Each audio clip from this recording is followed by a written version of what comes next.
Hey toy fans, it's Roberto here doing another unboxing, and this time it is of McFarlane Toys DC Multiverse, and it's a Superman Villains Mongul. This is a big old chunky boy, a huge figure. One of their super deluxe figures, I think, is what they categorize this one is. But he is the ruler of War World and just a thorn in Superman's side.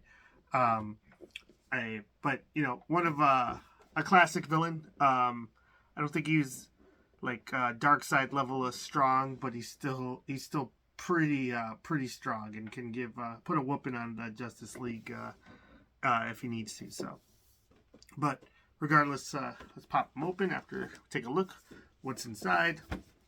On the side here, this is Mongul, Superman Villains. The back, you got a piece of art of Mongul. There's a multiverse. That's pretty much it. It's got a big window box.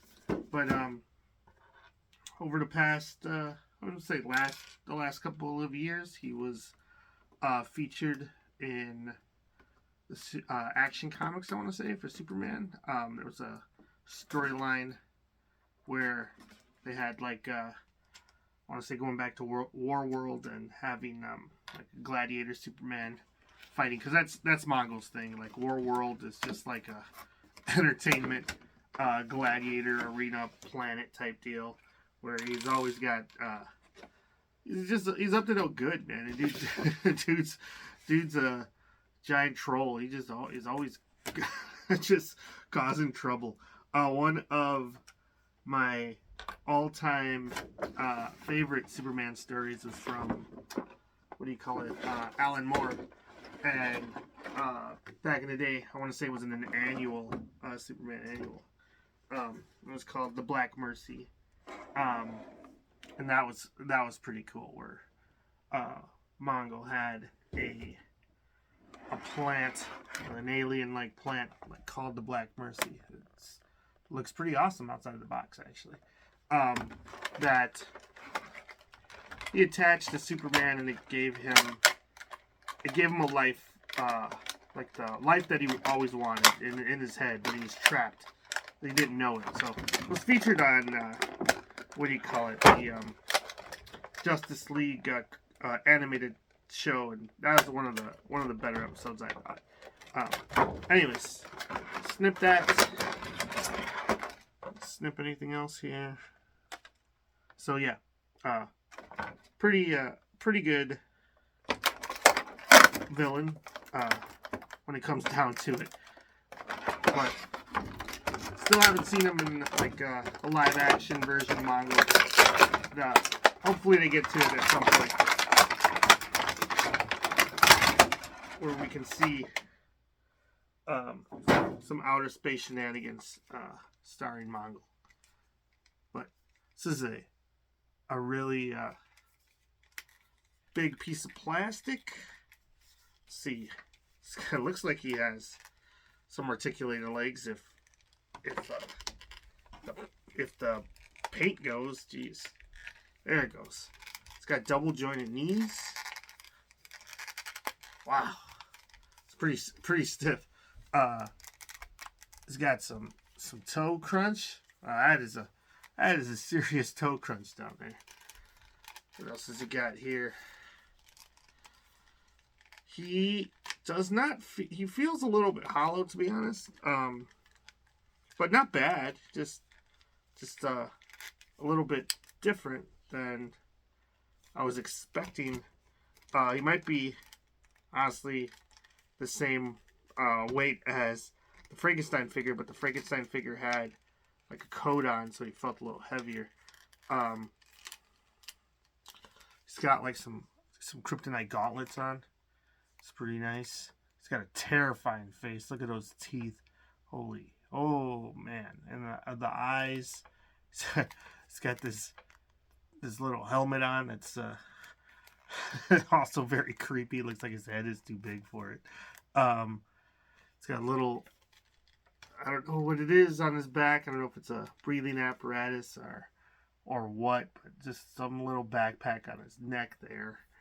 And got a belt. Looks like it's a utility belt. Maybe some pouches around there. So you got double jointed elbows. No, they sound like ratcheted elbows. And they're pretty interesting. They cut the elbows so that like it hides the articulation. Man, the articulation on his elbow is not moving though. Little afraid to bend it. It's moving a little better on one arm than the other. You know what's going on there. I feel like I just straightened it and then there it goes. He's a big guy though. I'm not too afraid about breaking him. But he does feel kind of hollow, like the legs and the chest. They feel like hollow plastic. It does not feel as heavy as I thought he would. But he's a big guy. And this toe articulation is just pretty crazy. I don't know if he really needs it. He probably needs that stand inside of it because he just wants to lean backwards. Let's see. And his feet. It's like I know I can. It's super interesting. Like they've hidden all of the like where the articulation is, and there's articulation there. It's just I can't see it. I'm like, okay, I know there's something there, and I'm right. But all right. So now, all right, a little bit of messing around, and he looks like he is standing fine. And he's a huge figure because this Superman is not small, the McFarlane Superman, and he's on a flight stand, and he's still towering over the Superman. But it's pretty cool. Like Mongul's huge guy.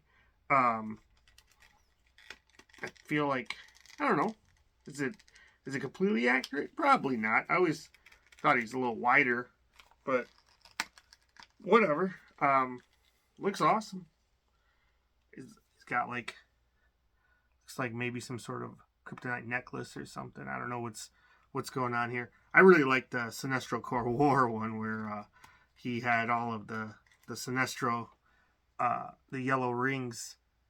There was a figure of that years ago. I always wanted to pick up, never did, but I thought that one was pretty cool. But definitely didn't have the articulation that this guy has. So let's see, yeah, this head is getting a little bit of use. Can he palm Superman's head? Yeah, sure can. The whole thing. So that's pretty neat. Could you get some interesting poses with them? Probably. I think you probably need to stand though. See if I pop out his card at the very least to see what kind of information they were trying to give me here that I just told me. I'm usually pretty good about getting the cards first, but felt like opening the Mongul. So yeah, so you can see it's got his trading card and the ridiculously small figure stand. Not a flight stand, just a stand. But probably would be good enough, to be honest. Let's see. Okay. Your classic McFarlane DC, just figure stand, good enough. And once again, you can't complain because it's tossed in there. Could have not tossed it in. Okay, so you got Mongul. Does it say who drew this? I don't see it anywhere. But it says real name Mongul. Mongul is the brutal ruler of the planet-sized weapon of mass destruction called War World. Using War World to conquer planets across the cosmos, the tyrant enslaves the inhabitants and forces the strongest among them to serve his horde army or suffer an uncertain fate in gladiator-style games for his amusement. Mongul's immense size, rock-like body, and rapid regeneration make him nearly invincible, and his super strength, speed, and agility make him almost unstoppable. The end. So that's what you get when you're dealing with Mongul. Let's see, does this little stand do anything for him? Yeah, I guess so. You know, good enough to get him to stand a little bit, but yeah, it's terrifying, man. I would not want this juggernaut coming at me. So, kudos to Superman for putting him in his place. Good looking figure. I'm pretty sure I got him off the McFarlane website with the Frankenstein figure discounted over the holidays. I would have picked him up separately, full price eventually if he never went down. But yeah, seen him on sale and jumped on him. So I like him. So if you're a fan of Mongul or Superman and his villains, it's a good pickup. Unless you are a super fan of him and know something I don't about the way he's supposed to look, because I just think he's cool. So anyways, thanks for watching. Like, subscribe, leave a comment, let me know what you think, and see you next time.